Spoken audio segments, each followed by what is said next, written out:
کلمہ نصیحت ایک چیز پہلے کہہ دی میں نے، وہ ذہن میں رکھ لی نا، میں بھی سن رہا ہوں۔ وہ ایک بڑی عجیب سی بات ہے، میں دہرا دیتا ہوں۔ مثلا ایک بچے نے، میں بچہ بیٹا ہونے کے ناطے کہوں گا نا، اب تو عالم دی عالم ہیں، یہ حیدرآباد سندھ سے، مثلا انہوں نے چائے کا ایک آخری گھونٹ میرا رہتا تھا، میں نے ناشتہ نہیں کرتا ہوتا چائے، تو انہوں نے کہا حضور یہ ایک جو گھونٹ بچ گیا مجھے دے دے، میں نے دے دیا بیٹے کو۔ پھر ایک شخص نے ایک نوٹ 500 یا 1000 5000 کا تھا، آگے کیا اس پر سائن کر دیں، وہ میں نے کہا دیکھو بیٹے میں آپ کو بات سمجھاتا ہوں، اس سمجھنے کے بعد اگر آپ کی طبیعت میں جیسا آئے میں کر دوں گا۔ تو میں نے پھر وہاں نصیحت کی، میں نے کہا یہ اس طرح کے چھوٹے چھوٹے معاملات دلوں میں چھپی ہوئی محبت اور عقیدت کے عکاس ہوتے ہیں، وہ ظاہر ہوتی ہے۔ محبت اور عقیدت جائز اور ناجائز تمام مذاہب میں جائز بھی ہوتی ہے اور ناجائز بھی رہی ہے، یہ میں خلاصہ عرض کر رہا ہوں۔ تو محبت اور عقیدت کا ہونا اگر جائز ہو تو وہ ایمان کا حصہ ہو جاتا ہے۔ والدین کا ادب ہے، عقیدت ہے، اساتذہ کی ہے، مشائخ کی، بڑوں کی، بزرگوں کی، اولیاء و صالحین کی، صحابہ کرام، اہل بیت عطا، اوپر درجے چلے جاتے ہیں، نیک لوگ، دین کی تبلیغ کرنے والے، عالم، استاد، یہ سارے درجے میں آتے ہیں۔ تو یہ ایک حد ہے، اس عقیدت کا اظہار ایک الگ چیز ہے۔ پھر میں نے سمجھایا کہ اظہار ہر آدمی جو کرتا ہے وہ اپنی سمجھ، اپنی طبیعت، اپنا ذوق، جو اس کا مائنڈ سیٹ ہے، جو اس کی سمجھ میں آتا ہے اس کے مطابق اظہار کرتا ہے۔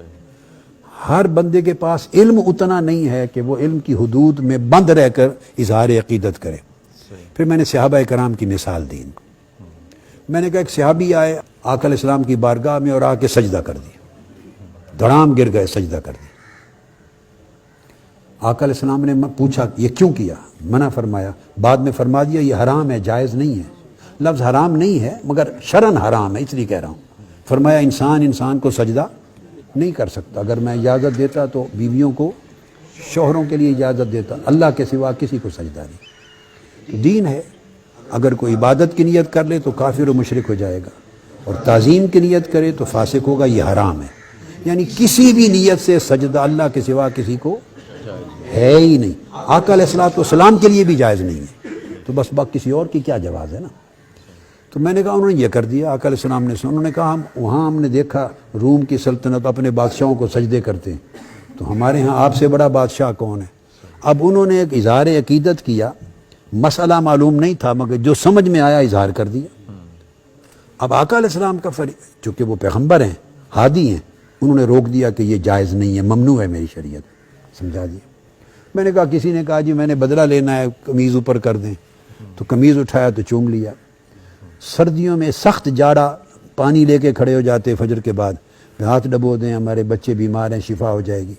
یہ سب عقیدتوں کے مظاہر ہیں، اس طرح کے بہت سے واقعات آپ کو ملیں گے۔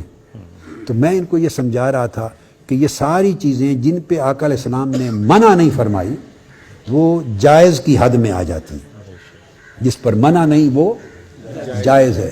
مگر میں نے سمجھایا ہر جائز چیز معیار نہیں ہوتا، اصل یہ بات سمجھیں، یہ میں تمہید لا کے تو اینڈ پہ ہر جائز چیز معیار نہیں ہوتا۔ میں نے کہا میری طبیعت اور روش یہ ہے اور علم یہ کہتا ہے کہ جائز پر اکتفا نہ کریں، اونچے معیار کی طرف جائیں۔ جائز کریں گے تو آپ کو گناہ کوئی نہیں، کوئی آپ کو نقد نہیں کر سکتا، تان نہیں کر سکتا اللہ کے ہاں، اور اس جائز میں اگر نیت اچھی ہے تو اجر اور ثواب بھی بن جائے گا، مگر زندگی میں اسوہ جو بنائیں وہ اعلیٰ۔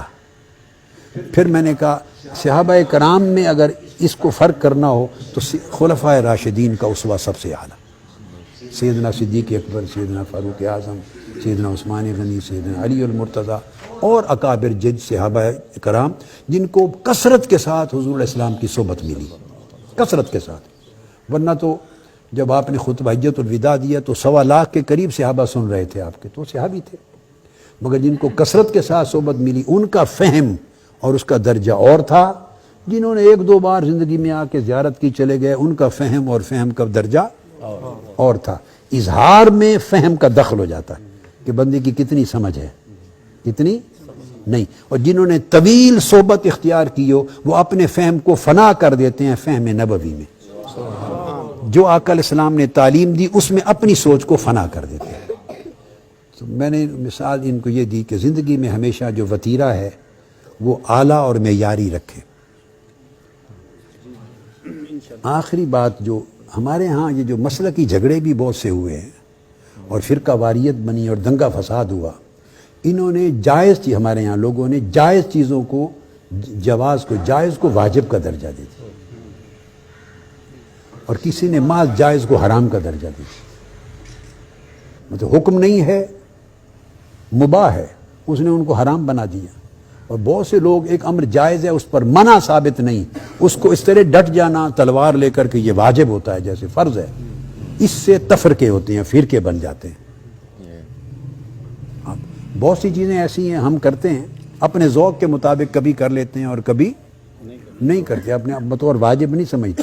وہ جو نہ کرے گا تو ایسے لوگ ہیں وہ کہتے ہیں یہ تو یہ ہو گیا، یہ تو فلاں ہو گیا. یہ تنگ نظری ہے. تو ہمیشہ معیار پہ جائیں اور اعلیٰ طریق پر جائیں. اور آخری بات بیٹے پر اٹھ کے اللہ آپ کو سلامت رکھے، زندگی میں اللہ کے ساتھ اپنے تعلق کو اخلاص پہ رکھیں، اس میں مخلوق کو شامل نہ کریں. کیا کوئی کام اللہ کے لیے جو کام ہے، کوئی کام جو اللہ کے لیے ہے، اس میں مخلوق دور دور تک نظر نہ آئے، وہ ریا بن جائے گی، وہ ریا بن جائے گی. اور کوئی کام جو اللہ کی مخلوق کے لیے کریں اس میں آپ کا نفس میں دور دور تک نظر نہ آئے، آپ معیار سے گر جائیں گے. کن مع الخالق بلا خلق وکن مع الخلق بلا نفس. خالق کے ساتھ، مولا کے ساتھ ایسے رہو جیسے مخلوق ہے ہی نہیں، جو کرو اس کے لیے کرو. میرے پاس جی حضرت یہ ایک بڑی دلچسپ بات آ گئی، یہ ہم نے اندر تو نہیں کرنی تھی، اب ان کی نصیحت کے لیے. علماء کرام کا ایک وفد آ گیا میرے پاس، یہ بات 80s کی ہے، 1985 86 87 کے زمانے کی. ان میں کچھ علماء میری ینگ لائف کے میرے دوست احباب یا ملنے والے تھے. اب وہ عالم اور پیر صاحبان ہو گئے تھے. وہ وفد آیا تو مجھے کہنے، آپ نے سنی ہوگی یہ بات. تو وہ آئے، انہوں نے کہا کہ فلاں دارالعلوم میں، لاہور کی ایک بہت بڑی جامعہ ہے، تو اس دارالعلوم میں ایک اجتماع تھا، پھر وہاں علماء اکٹھے ہوئے، بڑے بڑے اکابر. ان میں اب اکثریت وفات پا گئی، پرانی بات ہے. تو انہوں نے کہا کہ میرا نام لیا بھی، ان کے پاس کوئی اسم اعظم ہے. یہ وہاں اجماع کیا انہوں نے آپس میں. اجماع بھی جیسے ہر گلی کے بعد مولوی صاحبان اجماع کرتے رہتے ہیں، ہر بندہ جو مولوی جو کہتا ہے وہ کہتا ہے اس پر اجماع امت ہے. نہ اس کو اجماع کا پتہ نہ امت کا پتہ، وہ خود ہی امت ہے، خود ہی اجماع ہے، خود ہی دین ہے. جو اس کی نہیں مانے وہی کافر ہے. اس لیے ہم نے جنگ لڑی ہے فتنہ تکفیر کے خلاف ساری زندگی. کسی کا حق نہیں ہے کسی کو کافر بنانے. صوفیاء، ہم صوفیاء کے مشرب کے لوگ ہیں. صوفیاء مسلمان بناتے تھے اور تم آج کافر بناتے ہو. وہ اسلام میں داخل کرتے تھے، تم اچھے بھلے مسلمانوں کو اسلام سے خارج. اس لیے ہم نے اس کے لیے آپ کو پتہ ہے 35-40 سال جنگ لڑی، مگر اللہ نے کامیابی دی، وہ زبانیں بند ہو گئیں. ابھی پھر کچھ عرصے میں چل پڑی. وہ ہوتا رہتا ہے. اس طرح کی سوچ جو ہے وہ خارجیت کی سوچ ہے، وہ خارجیت کی سوچ ہے. وہ پہلے حضرت مولانا طارق جمیل صاحب کے لوگوں میں داخل ہو گئی تھی ایک زمانے میں، اب وہ ادھر ہمارے والے لوگوں میں داخل ہو گئی. برابر ہو گیا تھا، کام برابر ہو گیا. مطلب ہے یہ اپروچ خارجیت ہے، خارجیت. اور اعتدال، تواضع، انکساری، وسعت قلبی، نرمی، نفرت کا نہ ہونا، پیار، محبت، یہ دین ہے. کافر غیر مسلم بھی آپ کے ساتھ بیٹھنے میں جھجک محسوس نہ کرے. فاسق و فاجر گناہگار بھی آپ کے ساتھ بیٹھنے میں گھبراہٹ محسوس، یعنی دیندار آدمی کوئی دہشت نہ بن جائے اس کے لیے کہ وہ اس پر دہشت طاری ہو جائے. دیندار آدمی کے پاس بیٹھے تو اس کو انس اور فرحت محسوس ہو. یہ اپنے اخلاق میں رکھیں بیٹے، آپ کے اخلاق، اس میں نفرت نہ ہو، گالی گلوچ نہ ہو، ہمیشہ وضو کے ساتھ رہیں. میں اختتام کر رہا ہوں. یہ تو آپ عمل کرتے ہوں گے، پہلے دن کی نصیحت ایسے ہی ہے ہمیشہ. کبھی زندگی میں سمجھیں جو وقت وضو کے بغیر ہے وہ آپ مر گئے، آپ اس وقت زندہ نہیں اس لمحے. یعنی مسلمان بغیر وضو کے یوں سمجھیں کہ سمجھ میں نہیں آ سکتا کہ وہ کیسے چل پھر رہا ہے، کیسے کھا رہا ہے، کیسے مل رہا ہے لوگوں سے. وضو مومن کا بیٹے لباس ہے. وضو مومن کا اس سے 60% نماز کا پڑھنا آسان ہو جاتا ہے، اس سے برکت ملتی ہے. وضو سے رہیں. نماز کی، روزہ کی، عبادات کی اور طاعات کی کبھی غفلت نہ کریں. غفلت شیطان کے داخل ہونے کا دروازہ ہے. انہوں نے کہا کہ جا کے پوچھ آئیں کہ کیا اسم اعظم ہے. وہ میرے پاس آ گئے کہ بتا دیں. میں نے کہا اسم اعظم میرے پاس ایک ہے، مگر وہ ہے بڑا مشکل، آپ نے اس پر عمل نہیں کرنا، وہ وظیفہ آپ سے ہوگا نہیں. کہتے ہیں نہیں آپ بتا دیں، ہم وعدہ کر کے آئے ہیں کہ ہمارا تعلق اتنا قریبی ہے کہ ہم یہ راز لے کے آئیں گے. انہوں نے کہا وہ خطاب سے پہلے بھی دیکھتے ہیں، تسبیح ہوتی ہے ہاتھ میں، لب ہلتے ہیں، کچھ پڑھتے ہیں، اس سے تسخیر قلوب ہوتا ہے. ساری رات خطاب کرتے ہیں تو اٹھتا ہی کوئی نہیں بندہ. ہمارے خطاب سننے کے لیے 100 بندہ کوئی نہیں بیٹھتا، ادھر اٹھتا کوئی نہیں، سمندر یہ تسخیر قلوب ہے، اسم اعظم سے کرتے. یہ ان کا مسئلہ تھا کہ معلوم کریں وہ کیا تھا کہ ہم بھی وہ پڑھیں. میں نے کہا ہے میرے پاس اسم اعظم، مگر آپ کے لیے ہوگا مشکل. انہوں نے کہا کیا؟ میں نے کہا بتا دیتا ہوں. اسم اعظم یہ ہے کہ اللہ کی عزت کی قسم ہے میں نے زندگی میں کوئی کام مخلوق کے لیے نہیں کیا، جو کیا اللہ کے لیے کیا. یہ میرا اسم اعظم. کوئی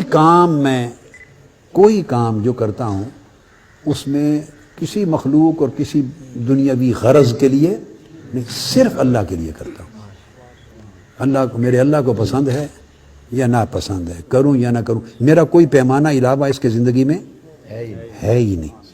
تو میں اس دل میں اللہ کے سوا اور اللہ کی رضا کے سوا اور اس کے قصد کے سوا کسی چیز کو داخل نہیں کرتا. تو جو کرتا ہوں، جو پڑھتا ہوں، یہ جو آپ تسبیح جو پڑھتا ہوں صرف اللہ کے لیے پڑھتا ہوں. اس کے عوض میں اپنے لیے بھی، میں نے آپ کو آپ کی تشریف لانے سے پہلے ان کو بتا دیا تھا کہ میں 26 سال اپنے شیخ قدوۃ الاولیاء سیدنا طاہر علاء الدین البغدادی کی صحبت میں رہا. میں نے ان کو بتایا 26 سال میں ایک بار بھی میں نے ان سے عرض نہیں کیا کہ حضور میرے لیے دعا فرما دیں. 26 سال میں نے اپنے شیخ سے نہیں عرض کیا کہ دعا کر. میں اپنی زندگی کے معاملات اللہ پہ چھوڑتا ہوں. یہ میرا توکل کا معنی ہے کہ مولا بندے کی بہتری کو بندے سے زیادہ اچھا جانتا ہے. تو میں نے کہا میں اللہ کے سوا کسی کے لیے کوئی عمل نہیں کرتا، اللہ کی رضا کے لیے. یہ اسم اعظم ہے.